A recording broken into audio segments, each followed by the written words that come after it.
Well, I didn't show you how I did the others. I'm going to show you how I did this one. Do these. Got my marks for my pre-drilling, because I'm going to pre-drill all the holes and then countersink them and all that other happy stuff. I got 2x3s for the studs that are going onto the wall. And yes, I am listening to Game Chaser Season 1. Because reasons.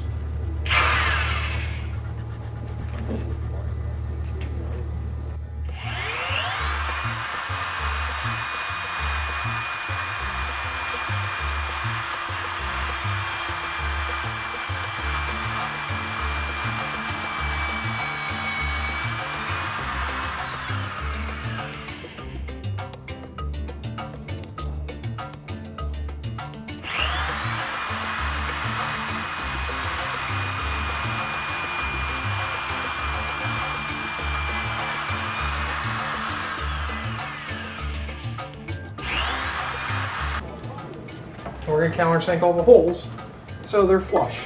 The screws that we're using to join these into the wall on the 2x3s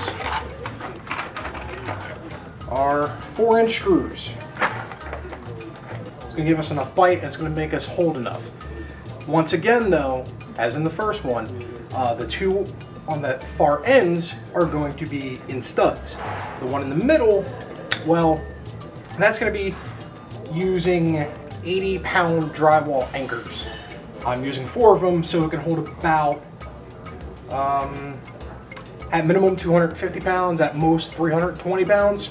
I'm using 2x3s and 1x2s, even though in the Ed's video he's using 2x2s, furrings.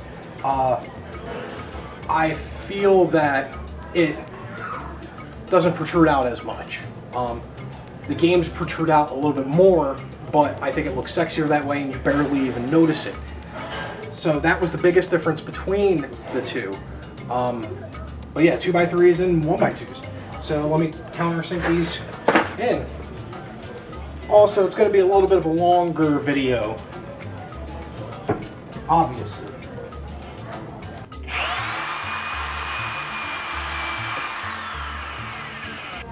Now what do? I'm going to knock all the dust off the wood so I can vacuum it up later. And why I keep scraps, so I can do this and have a level playing field so I'm not screwing in at an angle like I did on 1 or 2 of those things. So yeah, we're going to keep these to the side for when I do the furring. Alright, so now that I got the 2x3s scored up, so to speak, and ready to go, I've got markings where the studs are. I got one right here, I got one right here. I also have the middle where the middle stud's going to go. This is the one that's going to be a little bit of a problem because it's not going to be in a stud, but the drywall anchors should definitely hold it. Got a handy little stud finder here that my most of this equipment is my father-in-law's. So this is how I found the studs. Mark them all down. There's a stud here and I think a stud here, but I don't want to score it down in 4. I just want to do it in half, and if I try to do 3, it's just a 1, it's going to look cockeyed, so to speak, and I didn't want that to happen. Now comes the fun, hard part, getting it even. I do it 5 feet, but I'm doing it 5 feet from the outlet. So that's how high it's going to be. I could do it to the floor, but that's a little bit more extra work, and really I don't want to have to fight getting into the power supplies and whatnot.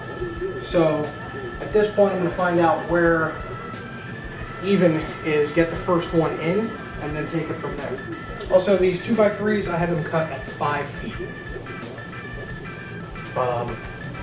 Because any higher and then I'm reaching, and that's not the gist of it. And with that corner, my wife came up with a great idea that we're going to put brackets all around, put some shelving on it, and then, you know, have all the display stuff put out, like the pop figures and the Gears gun and the Portal gun and the Gears Collectors 3, Gears of War 3 collector set statues, stuff like that. Borderlands, loot chest, stuff like that will be going around the top.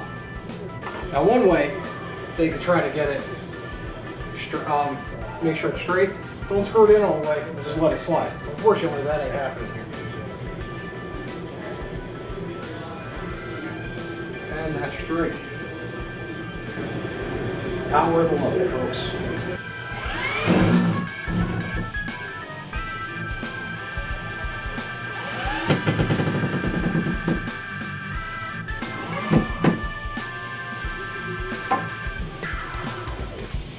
I have it measured up 1 inch from the top, 1 inch from the bottom, 20 inches the next screw, and then 40 inches the next screw.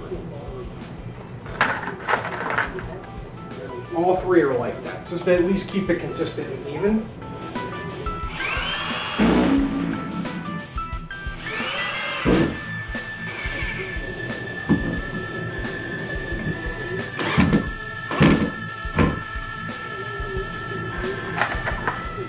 And they go in pretty deep too, on the stud.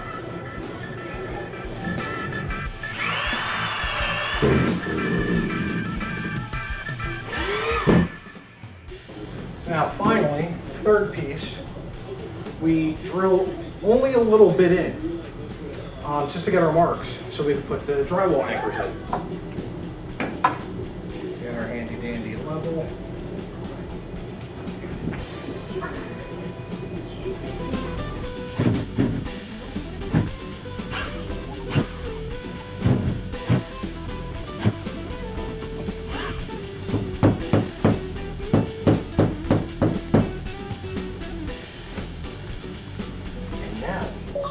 The anchors.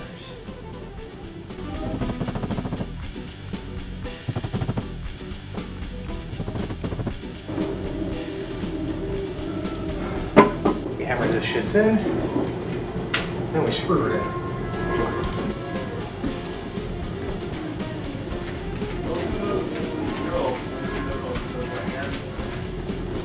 Hey, Dad's talking to you.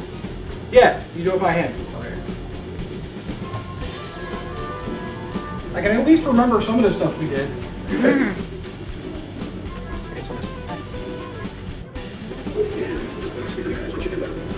Hi guys, I'm super offended the construction guy. We're gonna build some walls.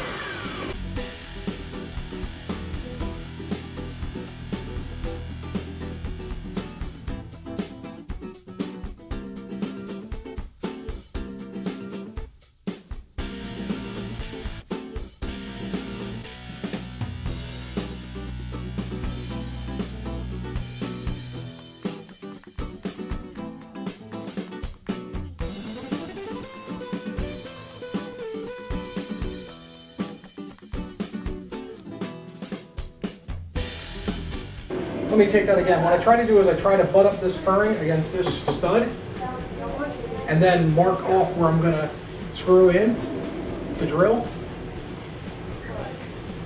Alright, good. Even.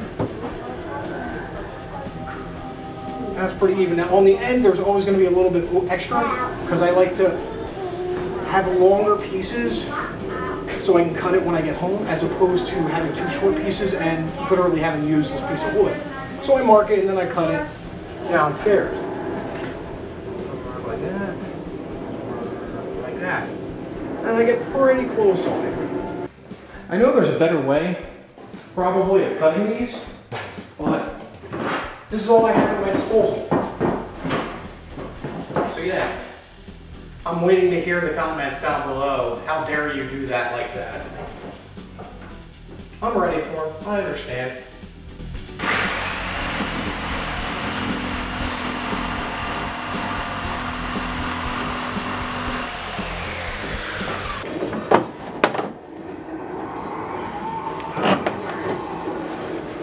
Pretty neat. So I pre-screw the holes in so I don't break the wood. I mean, I pre-drill the holes so I don't break the wood, is what I meant to say. and do the countersink on it. Alright, so with the fur-ins, I've got my spacers, which are DVDs.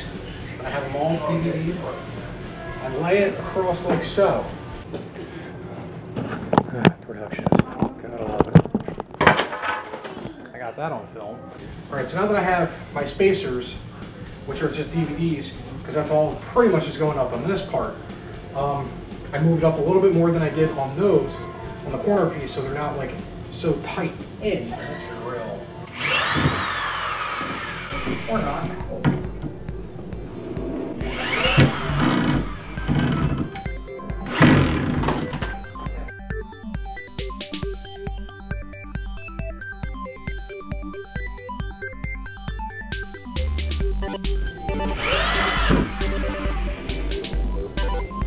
And they slide in easier than what I was doing before.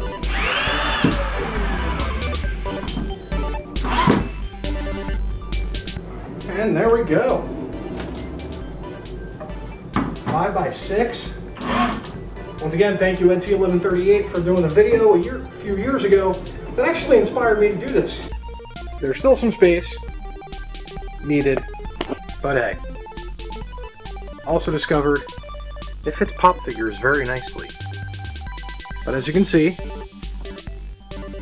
you know, there's no give or take.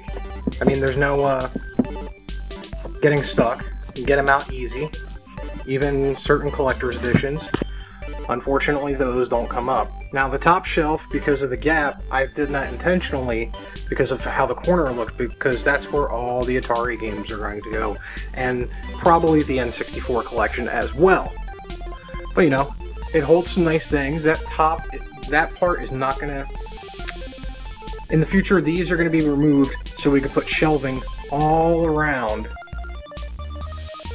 Well, not in that part, but you know, all around, and then we'll place stuff like that and all the other crazy stuff. This is Dahmer's Cool Stuff doing these shelves again. As always, do good gaming. And don't forget to like the video, or even unlike the video if you don't think I did a good job. It doesn't matter. I like the input. Hey guys, hope you liked what you saw. I had a blast making these shelves, and they really look hella tight. Definitely look at EdT1138's video on gaming shelves. Both of them. It'll probably enlighten you as to what you can possibly do to make your collection look better instead of just going out to Walmart and buying a bunch of bookshelves, or Target and buying a bunch of bookshelves and stuff like that. I did that for a long time with my video game collection, and it cost way less money. A little bit more work, but hey, if a simple ass like myself can do it, I hope you can too. If you liked this video, click here, and that's going to take you to the original Ed shelves that I made in the corner, and I show you a couple mistakes I made as well, which was the main inspiration doing the back wall for the shelves. If you click this link, that's going to take you to Dahmer Plays Magic the Gathering Origins Duels on the Xbox One, where, you know, I combined both my video gaming love and now my new Magic the Gathering love. Old Magic the Gathering love. I've been playing the game since '96 or something like that, but took a long break, and I slam them together like a happy baby. I played through Gideon Jura's storyline in this playthrough. And if you click this final link, that's going to take you to the TGO Crew Episode 15, TGO Juniors, where I took my nephews out game hunting right before I moved to North Carolina. And I've already said it before, but let's say it again. This is Dahmer's Cool Stuff, and as always, do good gaming.